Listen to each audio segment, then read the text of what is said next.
Welcome to our channel. நம்ம இப்போ பார்க்க போகிறது டே டு டே லைஃப்பில் பயன்படுத்தக்கூடிய important English sentences one by ஒன்னாக பார்ப்போம். அதாவது தமிழ் வழியாக இங்கிலீஷ் சென்டென்சஸ் பார்ப்போம். இது கண்டிப்பாக உங்களோட ஆங்கில திறனை மேம்படுத்த ஹெல்ப் பண்ணும். ஃபர்ஸ்ட் சென்டென்ஸ், இது போல அல்லது இப்படி சொல்லாதே. இது எப்படி இங்கிலீஷில் சென்டென்ஸ் மேக் பண்ணலாம் அப்படின்னா, டோன்ட் சே லைக் திஸ். சேன்னா சொல்லு அப்படின்னு மீனிங்கை கொடுக்குது. சே அப்படிங்கிறது ஒரு வேர்ப், சேன்னா சொல். இது போல அல்லது இப்படி சொல்லாதே அப்படிங்கிறது எப்படி இங்கிலீஷில் சொல்லலாம் அப்படின்னா, don't say like this. Don't say like திஸ்னா இது போல அல்லது இப்படி சொல்லாதே. நெக்ஸ்ட் சென்டென்ஸ், நான் உங்களுக்கு பாரமாக அல்லது சுமையாக இருக்க விரும்பவில்லை அப்படிங்கிறது எப்படி இங்கிலீஷில் சொல்லலாம் ஆங்கிலத்தில் அப்படின்னா, I don't want to be a burden to you. burdenனா சுமை. நான் உங்களுக்கு பாரமாக அல்லது சுமையாக இருக்க விரும்பவில்லைன்னா I don't want to be a burden to you அப்படின்னா, நான் உங்களுக்கு பாரமாக அல்லது சுமையாக இருக்க விரும்பவில்லை. I don't want to be a burden to you. Next sentence பார்ப்போம். எனக்கு வேலைக்கு தாமதமாகிறது. இது எப்படி ஆங்கிலத்தில் சொல்லலாம் அப்படின்னா, எனக்கு வேலைக்கு தாமதமாகிறது. I am getting late for work. லேட்னா தாமதமாக. லேட் அப்படின்னா தாமதமாக. எனக்கு வேலைக்கு தாமதமாகிறதுன்னா I am getting late for work. For work I am getting late for work அப்படின்னா எனக்கு வேலைக்கு தாமதமாகிறது. I am getting late for work. Next sentence பார்ப்போம். அவன் மீண்டும் தாமதமாக வருகிறான். மீண்டும் அப்படின்னா again அர்த்தம்.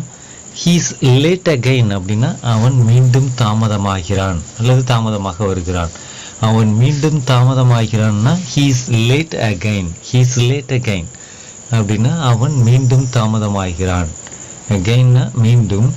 அவன் மீண்டும் தாமதமாகிறான் அல்லது தாமதமாக வருகிறான். he is late again. he is late again. next sentence பார்ப்போம். அவர் இங்கு வேலை செய்ய விரும்பவில்லை அப்படிங்கிறது எப்படி இங்கிலீஷில் சென்டென்ஸ் மேக் பண்ணலாம். அவர் இங்கு வேலை செய்ய விரும்பவில்லை. he doesn't want to work here. He doesn't want to work here அப்படின்னா அவர் இங்கு வேலை செய்ய விரும்பவில்லை. He doesn't want to work here அப்படின்னா அவர் இங்கு வேலை செய்ய விரும்பவில்லை. அப்படிங்கிறத எப்படி ஆங்கிலத்தில் சொல்லலாம்னா, he doesn't want to work here. Next sentence பார்ப்போம். அவனுக்கு கொஞ்சம் பணம் வேண்டும். அவனுக்கு கொஞ்சம் பணம் வேண்டும். இதை எப்படி இங்கிலீஷில் சென்டென்ஸ் மேக் பண்ணலாம் அப்படின்னா, he needs some money. some moneyனா கொஞ்சம் பணம். some moneyனா கொஞ்சம் பணம். அவனுக்கு கொஞ்சம் பணம் வேண்டும்னா he needs some money. அவனுக்கு கொஞ்சம் பணம் வேண்டும். he needs, நீட்னா தேவைப்படுறது. need அப்படிங்கிறது ஒரு verb. அவனுக்கு கொஞ்சம் பணம் வேண்டும்னா he needs some money. அவனுக்கு கொஞ்சம் பணம் வேண்டும். he needs some money. next sentence, வேலைக்கு திரும்பு அருண் அப்படிங்கிறத எப்படி இங்கிலீஷில் சொல்லலாம்னா, திரும்பு அப்படிங்கிறது get back. get back to work Arun அப்படின்னா வேலைக்கு திரும்பு அருண் அப்படிங்கிற மீனிங்கை தருது. get back to work Arun அப்படின்னா வேலைக்கு திரும்பு Arun. get back to work அப்படின்னா வேலைக்கு திரும்புறது. வேலைக்கு திரும்ப அருணா get back to work Arun. Next sentence பார்ப்போம். நீங்கள் அவரை பணி நீக்கம் செய்ய வேண்டும்.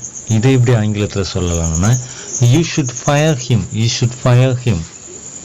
ஃபயர் பண்ணுறதுன்னா பணி நீக்கம் செய்கிறது அல்லது துப்பாக்கி குண்டு யூஸ் பண்ணி சுடுறது, அந்த மீனிங்கை கொடுக்கும். ஃபயருங்கிற நவுனை பார்த்தீங்கன்னா தீ, நெருப்பு அப்படிங்கிற மீனிங்கை கொடுக்கும். இந்த இடத்துல நீங்கள் அவரை பணி நீக்கம் செய்ய வேண்டும்னா you should fire him. You should fire ஹிம்னா நீங்கள் அவரை பணி நீக்கம் செய்ய வேண்டும் அப்படிங்கிறத எப்படி சொல்லலாம்னா, you should fire him. You should fire ஹிம்னா நீங்கள் அவரை பணி நீக்கம் செய்ய வேண்டும். நெக்ஸ்ட் சென்டென்ஸ், அவரால் இனி சாப்பிட முடியாது. அவரால் அல்லது அவனால் இனி சாப்பிட முடியாது அப்படிங்கிறத எப்படி ஆங்கிலத்தில் சொல்லலாம் அப்படின்னா, he cannot eat anymore. he cannot eat anymore. சாப்பிட்றதுக்கு ஈட்டுன்னா சாப்பிட்றது வேர்ப், ஈட்டுங்கிறது ஒரு வேர்ப். அவனால் இனி சாப்பிட முடியாதுன்னா he cannot eat anymore. anymore-னா இனி. அவனால் இனி சாப்பிட முடியாதுன்னா he cannot eat anymore. Next sentence, அது விரைவில் முடிந்துவிடும். இதை எப்படி ஆங்கிலத்தில் சென்டென்ஸ் மேக் பண்ணலான்னா, இட் வில் பி ஓவர் சூன். சூன்னா விரைவில். அது விரைவில் முடிந்துவிடும். அது விரைவில் முடிந்துவிடும் அப்படிங்கிறத எப்படி ஆங்கிலத்தில் சொல்லலாம்னா, it will be over soon. It will be over சூன்னா அது விரைவில் முடிந்துவிடும். It will be over soon. Next sentence பார்ப்போம். இது அவனுக்கு கடினமான நேரம் அப்படிங்கிறது எப்படி ஆங்கிலத்தில் சொல்லலாம், it is a difficult time to him. Difficult அப்படின்னா கடினமான, இது அவனுக்கு கடினமான நேரம்னா it is a difficult time to him அப்படின்னா அவனுக்கு இது ஒரு கடினமான நேரம். இது அவனுக்கு கடினமான நேரம் அப்படிங்கிறது எப்படி சொல்லலாம்னா, it is a difficult time to him. Next sentence பார்ப்போம். அவன் கடந்த இரவு உணவு உண்ணவில்லை அப்படிங்கிறத எப்படி சொல்லலாம் ஆங்கிலத்தில்னா, he didn't eat last night. Last நைட்னா கடந்த இரவு, அதாவது நேற்று இரவுங்கிறத சொல்ல வர்றோம். அவன் கடந்த இரவு உணவு சாப்பிடல, உணவு உண்ணவில்லை அப்படின்னா he didn't eat last night. he didn't eat last night. Next sentence, அந்த உணவு குளிர்சாதன பெட்டியில் உள்ளது அப்படிங்கிறது எப்படி ஆங்கிலத்தில் சொல்லலாம்னா, that food is in the fridge. ஃப்ரிட்ஜ்னா குளிர்சாதன பெட்டி, that food is in the fridge அப்படின்னா அந்த உணவு குளிர்சாதன பெட்டியில் உள்ளது. ஃப்ரிட்ஜ்னா குளிர்சாதன பெட்டி, அந்த உணவு குளிர்சாதன பெட்டியில் உள்ளதுன்னா that food is in the fridge. அந்த உணவு குளிர்சாதன பெட்டியில் உள்ளது. that food is in the fridge. Next sentence பார்ப்போம். சமையலறைக்கு சென்று காலை உணவை தயார் செய். இதை எப்படி இங்கிலீஷில் சென்டென்ஸ் மேக் பண்ணலாம்னா, go to the kitchen and make breakfast. பிரேக்ஃபாஸ்ட்னா காலை உணவு. சமையலறைக்கு சென்று காலை உணவை தயார் செய்யணும், go to the kitchen and make breakfast. Next sentence பார்ப்போம். நான் மிகவும் வருந்துகிறேன், என்னால் எதுவும் தர முடியாது. இது இந்த ரெண்டு சென்டென்ஸையும் எப்படி சொல்லலாம் ஆங்கிலத்தில் அப்படின்னா, ஐ எம் சோ சாரி அப்படின்னா நான் மிகவும் வருந்துகிறேன். I am so sorry. என்னால் எதுவும் தர முடியாது அப்படிங்கிறத எப்படி சொல்லலாம், I can't give you anything. I am so sorry, I can't give you anything. நான் மிகவும் வருந்துகிறேன், என்னால் எதுவும் தர முடியாது. I am so sorry, I can't give you anything. Next sentence பார்ப்போம். நான் ஏதோ ஒன்று சொல்லலாமா அப்படின்னு கொஸ்டின் பண்றதுக்கு கேன் ஐ சே சம்திங். நான் ஒன்று அல்லது ஏதாவது ஒன்று சொல்லலாமா அப்படின்னு ஒருத்தரை பார்த்து கேட்குறேன்னா இதை எப்படி சென்டென்ஸ் மேக் பண்ணலாம், கொஸ்டின் பண்ணலாம் அப்படின்னா, can I say something. Can I say something அப்படின்னா நான் ஒன்று சொல்லலாமா, நான் ஏதோ ஒன்று சொல்லலாமா, can I say something. Next sentence பார்ப்போம். போய் அவனுடைய அறையை சுத்தம் செய். இது எப்படி இங்கிலீஷில் சென்டென்ஸ் மேக் பண்ணலான்னா, go and clean his room. அவனுடைய அறையை சுத்தம் செய் அப்படிங்கிறத எப்படி ஆங்கிலத்தில் சொல்லலாம்னா, go and clean his room. Clean பண்ணுறதுனா சுத்தம் செய்கிறது. கோன்னா போ அப்படிங்கிற மீனிங்கை கொடுக்கும். கோங்கிறது ஒரு வேர்ப். போய் அவனுடைய அறையை சுத்தம் செய்யினா go and clean his room. Next sentence பார்ப்போம். ஒரு மாதத்திற்கு பிறகு உங்களுடைய பணம் கிடைக்கும். ஒரு மாதத்திற்கு பிறகு உங்களுடைய பணம் கிடைக்கும். இது எப்படி ஆங்கிலத்தில் சென்டென்ஸ் மேக் பண்ணலாம்னா, you will get paid after a month. You will get paid after a month அப்படின்னா ஒரு மாதத்திற்கு பிறகு உங்களுடைய பணம் கிடைக்கும். பே பண்ணுறதுனா பணம் செலுத்துறது, அதோட பாஸ்ட் டென்ஸ் தான் பெய்டு. ஒரு மாதத்திற்கு பிறகு உங்களுக்கு பணம் கிடைக்குன்னா you will get paid after a month. Next sentence பார்ப்போம்.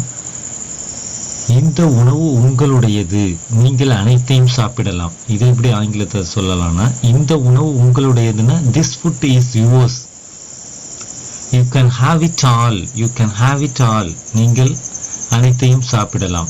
இந்த உணவு உங்களுடையது, நீங்கள் அனைத்தையும் சாப்பிடலாம் அப்படிங்கிறது எப்படி ஆங்கிலத்தில் சொல்லலாம்? This food is yours, you can have it all, you can have it all. இந்த உணவு உங்களுடையது, நீங்கள் அனைத்தையும் சாப்பிடலாம். This food is yours, you can have it all. Next sentence, அவன் பட்டினியால் துன்புறுகிறான் அப்படிங்கிறது எப்படி ஆங்கிலத்தில் சொல்லலாம்னா, he is starving, starving.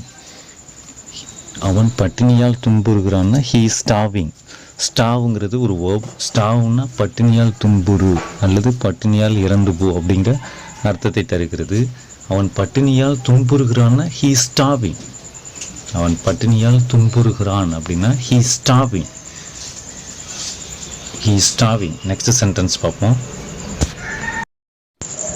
நான் வேலை செய்து நிறைய பணம் சம்பாதிப்பேன். இது எப்படி ஆங்கிலத்தில் சொல்லலாம் அப்படின்னா, I will work and earn a lot of money.